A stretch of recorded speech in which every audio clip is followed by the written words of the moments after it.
اور بغیر کسی سہارے کے زندہ ہے۔ سب سے پہلا مسئلہ یہ سمجھایا دعا سے پہلے، هو الحی، وہ ہے زندہ۔ اور دوسرے مقام پر اللہ لا الہ الا هو الحی القیوم لا تأخذه سنة ولا نوم له ما في السماوات وما في الارض۔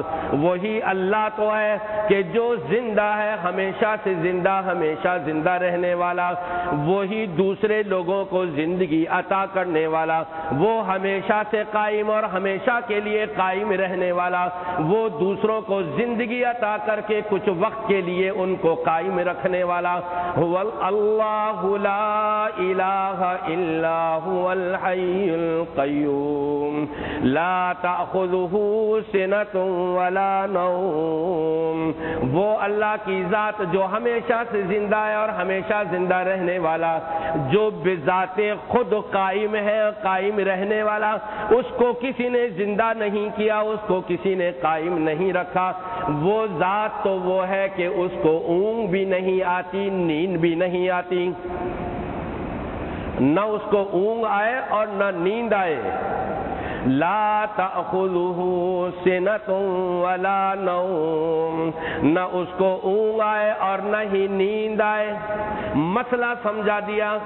وہ اللہ کی ذات هو الحی، جو کبھی بیمار نہیں ہوتا، هو الحی، وہ زندہ ہے، الحی القیوم، وہ زندہ ہے اور قائم رہنے والا ہے، ایسا زندہ اور ایسا قائم رہنے والا کہ وہ کبھی بیمار نہیں ہوتا، کبھی اس کو ڈاکٹر کے پاس جانے کی ضرورت نہیں پڑتی، کبھی اس کے در پر کسی ڈاکٹر کو علاج کے لیے بلانے کی ضرورت نہیں پڑتی، ڈاکٹر اس کو دیکھنے کے لیے نہیں آتا۔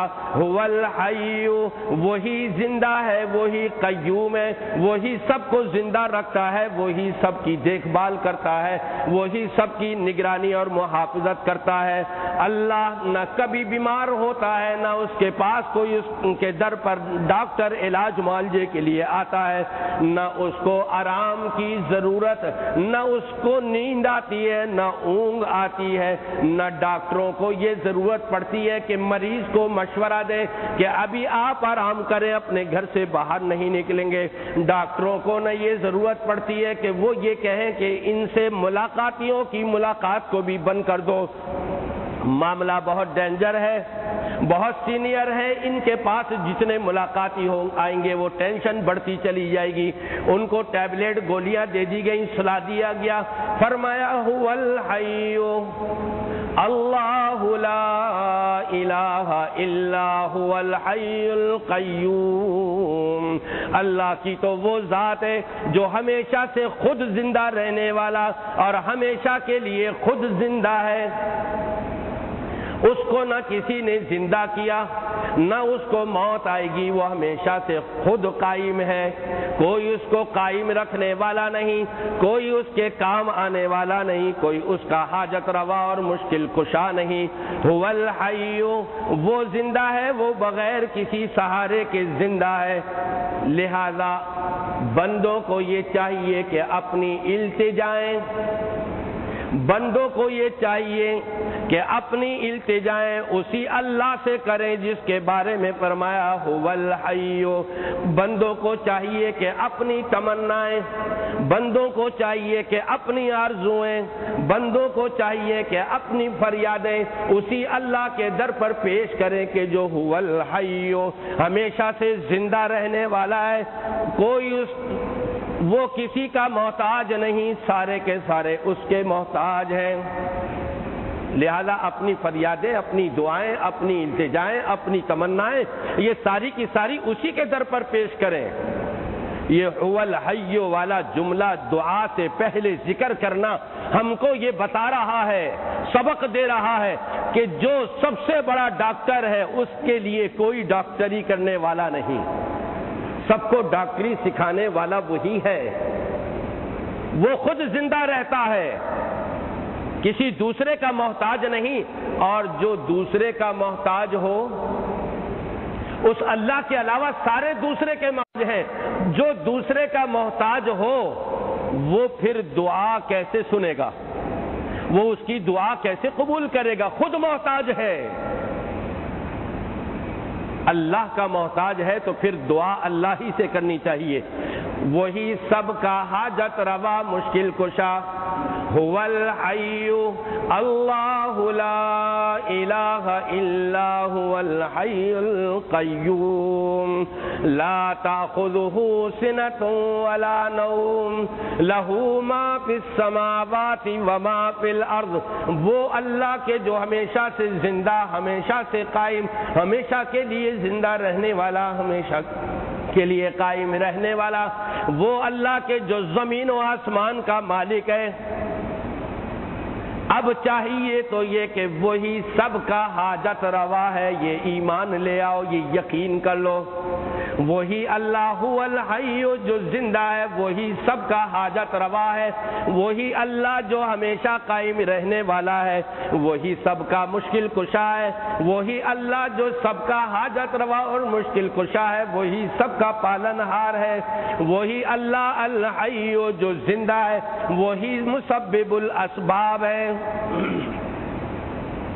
یہ دعا کی طرف هو الحی کا لفظ کہہ کر کے بندوں کو رغبت دلائی جا رہی ہے کہ اگر تم نے دعا کرنی ہے تو صرف اسی حی القیوم سے کرنی ہے، اس کے علاوہ کسی اور سے دعا نہیں کرنی. وہی سب کا داتا ہے، وہی سب کا مولا ہے، وہی سمیع علیم ہے، وہی سمیع بصیر ہے، وہی قریب مجیب ہے، وہی سب سے زیادہ قریب ہے اور سب کی سن کر کے ان کی دعاؤں کو اور پکاروں کو قبول کرنے والا ہے. لہذا دعا اسی سے سجتی ہے. اور یہ میں اپنی طرف سے نہیں کہہ رہا، قرآن بولتا ہے. دعا اسی سے سجتی ہے. لہو دعوت الحق، لہو دعوت الحق، اسی کو پکارنا سچ ہے، برحق ہے. اسی کو پکارو. جب دعا کرنی ہے، جب مانگنا ہے، جب التجا کرنی ہے تو اسی اللہ سے کرو اور اسی کے سامنے اپنی مشکلیں آسان کروانے کے لیے پیش کرو. لہو دعوت الحق والذین یدعون من دونہ لا یستجیبون لهم بشیء الا کباسط کفیہ الی الماء لیبلغ فاہ وما هو ببالغہ وما دعاء الکافرین الا فی ضلال. والحی، حی تو وہ ہے، مانگنا تو اس سے چاہیے، وہی مسبب الاسباب ہے، وہی دعا کو سن کر کے قبول کرتا ہے. لیکن حضرت انسان کہتا ہے کہ غیر اللہ کو پکارنے والے، اللہ کے علاوہ اوروں کو یاد کرنے والے کیا کہتے ہیں؟ کہنے والے نے کہا ہماری سنتا نہیں، تمہاری موڑتا نہیں. قبر والوں سے کہتے میاں اللہ ہماری سنتا نہیں، تمہاری موڑتا نہیں. کتنا بڑا کفریہ کلمہ ہے. اور پھر زبانوں پر، قوالیوں میں، اپنے نعتوں میں رب تبارک و تعالی کی ذات کو چھوڑ کر اور دوسروں کو پکارنے والے اور ان سے محبت کرنے والے، ان کے دل و دماغ میں اگر رچا ہوا ہے تو وہ یہی ہے کہ بھائی ہماری ڈائریکٹ وہاں سنوائی نہیں ہوتی، ہم تو بڑے گناہگار ہیں، بڑے پاپی ہیں، ہماری ان تک اور ان کی اللہ تک. اور اللہ کے بارے میں کہتے ہیں ہماری سنتا نہیں، تمہاری موڑتا نہیں. کتنا بڑا کفریہ کلمہ ہے. رب قرآن میں کیا کہتا ہے؟ وقال ربكم ادعونی استجب لکم، تمہارا رب تم سے یہ کہتا ہے تم مجھے پکارو، میں تمہاری پکار کو صرف سنوں گا ہی نہیں بلکہ سن کر کے قبول کر لوں گا۔ اور حضرت انسان کلمہ پڑھتے ہوئے لا الہ الا اللہ محمد الرسول اللہ کا دعویٰ کرتے ہوئے، اپنے آپ کو مسلمان سمجھتے ہوئے، مرنے کے بعد اگر جنت میں جانے کا نظریہ ان کا اپنا قائم کہ اگر مرنے کے بعد میں